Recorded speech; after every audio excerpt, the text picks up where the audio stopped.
Hi and welcome to this course, EDT 8130, Making Online Courses Interactive. I'm Dan Ahmed Al-Hamada, your instructor. We are in week 1, and this is the first session.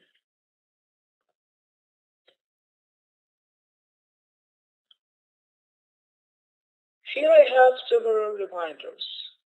I would like to remind you that class starts at 5 o'clock p.m. every Monday from 8th of January to 23rd of February. Also, I would like to remind you to update your profile. It's important to upload a personal picture.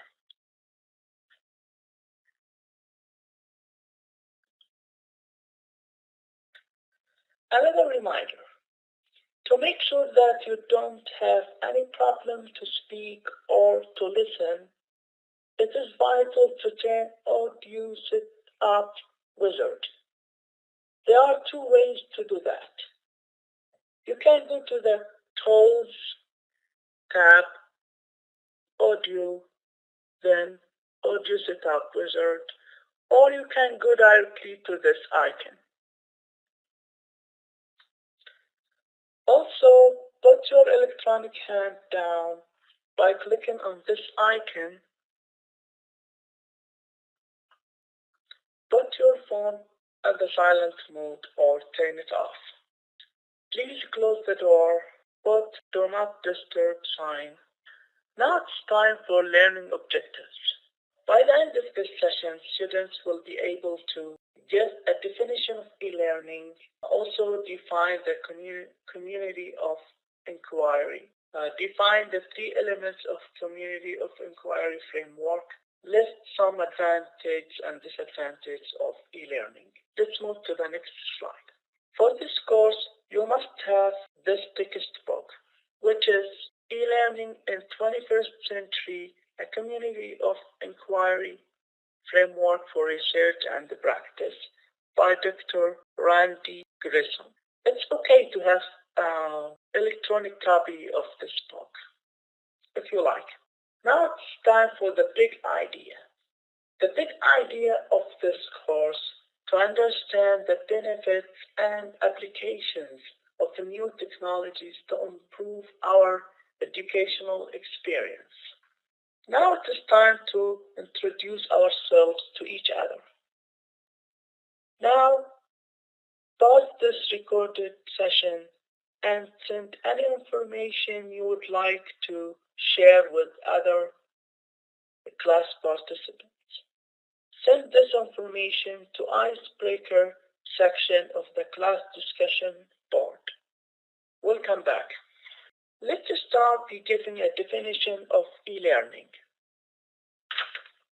E-learning is the result of the improvement of communication technology and educational theories, which leads to better learning experience.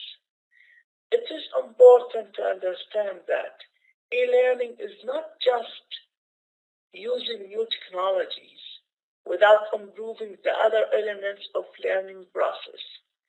E-learning is more than transfer information from one place to another. E-learning is utilization of a new communication technology to improve learning and thinking collaboratively. Now it's time for another activity. Pause this tutorial and think about your experience in e-learning as an instructor or a student, and write some advantage and disadvantage of e-learning. Then add your point in e-learning section of the discussion board. We'll come back. Learning and thinking collaboratively. To understand the importance of learning and thinking collaboratively, let's watch this movie clip. Welcome back to the series, Teaching in the 21st Century. Today's topic, collaboration. Have you ever been in a situation where your views and interpretations of the information are so different from someone else's, but you are still required to work alongside that person in a group project or assignment? Well, people are faced with the same situation on a day-to-day basis where they are required to play well with others. That's when the skill of collaboration comes into play. So to begin, let's define what collaboration means in simple terms, why collaboration is so important, and how we can get our students to collaborate more in the classroom. Collaboration is the ability to share ideas and thoughts openly alongside another person, and to come up with a combined answer, response, and/or solution about a particular topic or issue.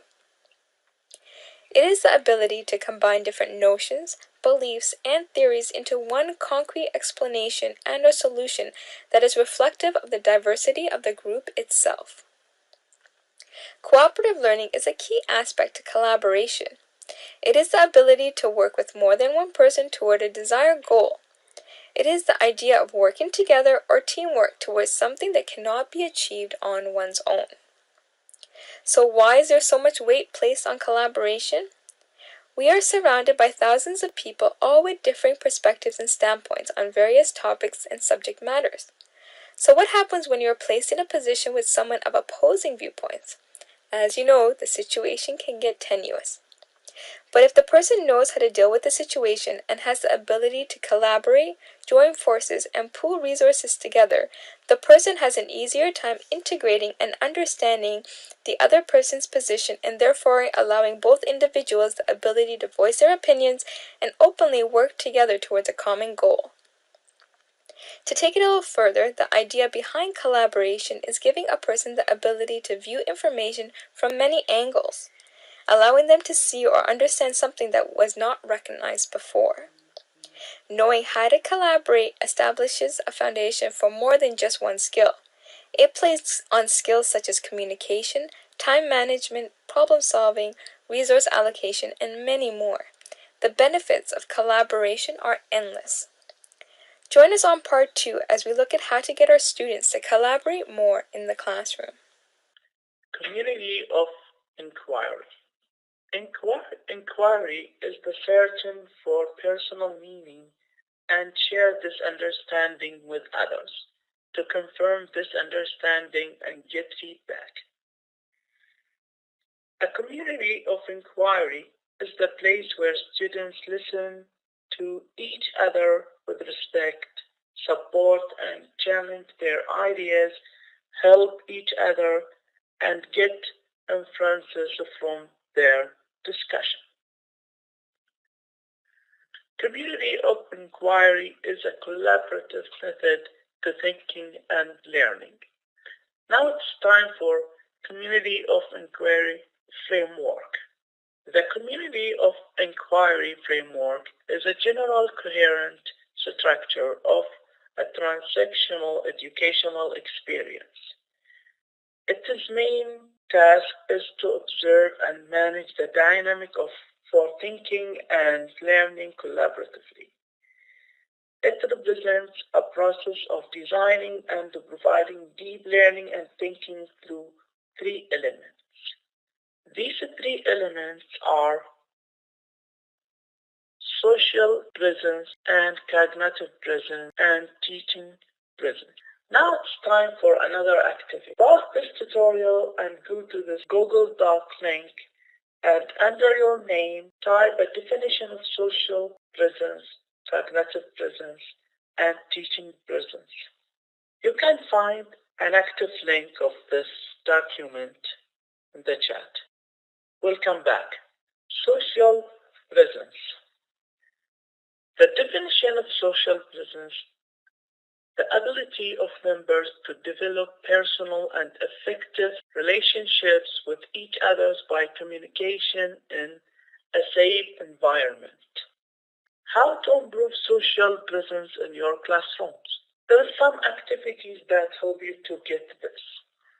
For example, ask participants to introduce themselves at the beginning of the course. Also, encourage students to share some personal information, such as what are their hobbies or how do they spend their free time, What do they like to eat? Now let's move to cognitive presence. The definition is learner's ability to have persistent reflection and discourse and a critical community of inquiry for building and confirming meaning. How to improve cognitive presence in your classrooms. Evaluate students' response and give them feedback. Ask students questions that encourage them to think deeply. Teaching presence.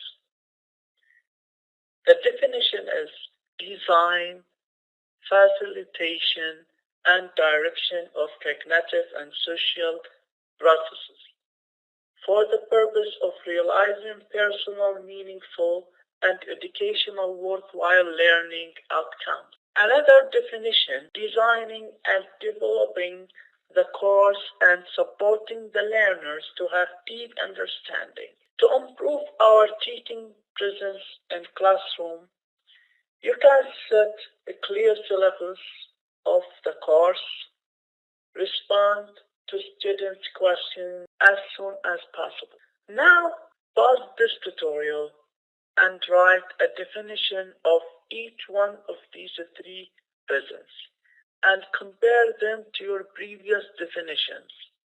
Send me an email with your new definitions. Do you have a question or suggestion? Feel free to contact with me by this email. I will try to respond to you within 24 hours. Thank you for your time and see you next week.